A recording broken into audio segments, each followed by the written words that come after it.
საქართველოს სახელმწიფო უსაფრთხოების სამსახურის ანტიკორუფციული სააგენტოს თანამშრომლების მიერ ჩატარებული ოპერატიულ სამძებრო და საგამოძიებო მოქმედებების შედეგად სასამართლოს განჩინების საფუძველზე დაკავებულია საქართველოს თავდაცვის მინისტრის ყოფილი მოადგილე გხ.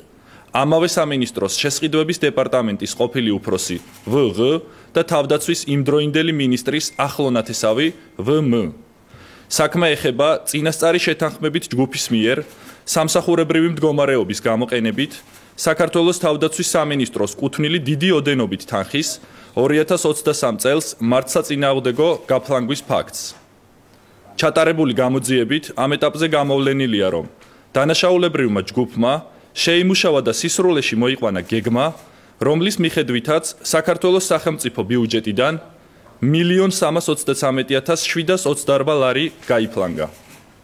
დანაშაულებრივი ჯგუფის წევრებმა, რომელთა ნაწილიც შესყიდვების კომისიის თავმჯდომარისა და თავმჯდომარის მოადგილის თანამდებობებსაც იკავებდნენ, სამედიცინო აპარატურის შესყიდვის პროცესი ისე წარმართეს, რომ ბაზრის რეალური კვლევა ფაქტობრივად არ ჩაუტარებიათ.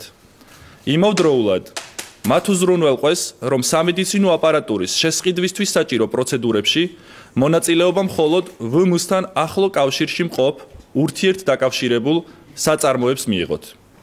ამასთანავე, შესყიდვის პროცესი იმგვარად დაორგანიზდა, რომ შესაბამისი კერძო კომპანიების გამოყენებით, განხორციელებული მოჩვენებითი გარიგებებისა და ერთსა და იმავე დღეს გამოწერილი ყალბი საგადასახადო დოკუმენტების მეშვეობით, სამედიცინო აპარატურის რამდენჯერმე გადაყიდვის გზით, აპარატურის საფასური ხელოვნურად გაიზარდა. შედეგად, საქართველოს თავდაცვის სამინისტრომ აღნიშნული სამედიცინო ინვენტარის შეძენა მის საბაზრო ღირებულებასთან შედარებით გაცილებით მაღალ ფასში განახორციელა. გამოძიებით აგრეთვე დადგენილია მნიშვნელოვანი გარემოება, რომ საქართველოს თავდაცვის იმდროინდელი მინისტრის ახლონათესავი ვმ საქართველოს თავდაცვის სამინისტროს შესყიდვაში მონაწილე წინასწარ შერჩეულ კომპანიებს გარანტირებულ გამარჯვებას პირდებოდა. ხოლო შესყიდვაში გამარჯვების გარანტიად შესაბამის თანამდებობის პირებთან თავის კავშირებს ასახელებდა.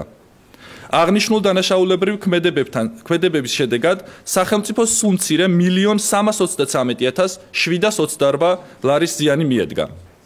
ზემოხსენებულ დანაშაულებრივ ქმედებებთან დაკავშირებით გამოძიება მიმდინარეობს საქართველოს სისხლის სამართლის კოდექსის 182 მუხლის მეორე ნაწილის ა და დ ქვეპუნქტებითა და მესამე ნაწილის ბ ქვეპუნქტით, რაც სასჯელის სახით 7-დან 11 წლამდე ვადით თავისუფლების აღკვეთას ითვალისწინებს.